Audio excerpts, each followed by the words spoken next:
పెళ్ళైనా పండగైనా వేడుక ఏదైనా పట్టు చీరల ప్రత్యేక వేదిక వారాహి సిల్క్స్. హ్యూమన్ మెటానిమో వైరస్ ఇదే ఇప్పుడు అందరూ భయపడుతున్న హెచ్ఎంపివి వైరస్. చైనాలో పుట్టిన ఈ మహమ్మారి మెల్లమెల్లగా ప్రపంచ దేశాలకు విస్తరిస్తోంది. ఇప్పటికే చైనాలో అనేక కేసులు నమోదైనట్లుగా వార్తలు వస్తుండడంతో అక్కడి ప్రజలు ఆందోళన చెందుతున్నారు. ఫ్లూ లక్షణాలు ఉన్నవారు తప్పకుండా మాస్కులు ధరించాలని అధికారులు ఆదేశాలు జారీ చేశారు.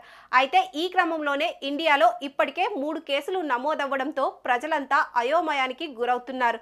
అబ్బే, ఈ వైరస్ అంత ప్రమాదమేం కాదని కొందరు అంటుంటే ఇది కరోనా మాదిరే ఉండొచ్చని మరికొందరు చెప్తున్నారు. ఇలా ఎవరికి తోచింది వారు చెప్తుండడంతో ప్రజలకు ఏది నమ్మాలో అర్థం కాక తలలు పట్టుకుంటున్నారు.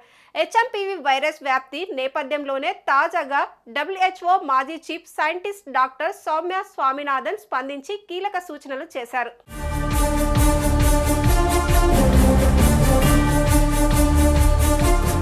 బెంగళూరులో 2 హెచ్ఎంపివి వైరస్ కేసులు నమోదైన విషయం తెలిసిందే. ఈ వైరస్ బారిన పడిన చిన్నారులు ప్రస్తుతం వైద్యుల సమక్షంలో చికిత్స తీసుకుంటున్నారు. దీంతో కర్ణాటక ప్రభుత్వం అలర్ట్ అయింది. వైద్య ఆరోగ్య శాఖ మార్గదర్శకాలు జారీ చేసింది. ప్రతి ఒక్కరూ మాస్కులు ధరించాలని సూచించింది.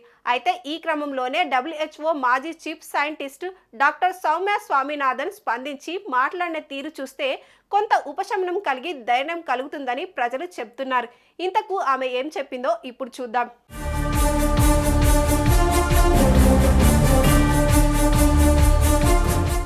ఈ వైరస్ ఇప్పుడు భారతదేశంలోకి ప్రవేశించింది.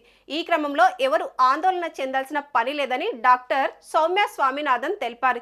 ఇది కొత్తగా వచ్చిందేమీ కాదని గతంలో కూడా ఉందన్నారు. అయితే ఈ హెచ్ఎంపివి వైరస్ వల్ల రెస్పిరేటరీ ఇన్ఫెక్షన్ వచ్చే ప్రమాదం ఉందని ఆమె తెలిపారు. కాకపోతే జలుబు వేసినప్పుడు నార్మల్ గా తీసుకునే అన్ని జాగ్రత్తలు తీసుకుంటే దీని నుంచి బయటపడొచ్చని ఆమె తెలిపారు.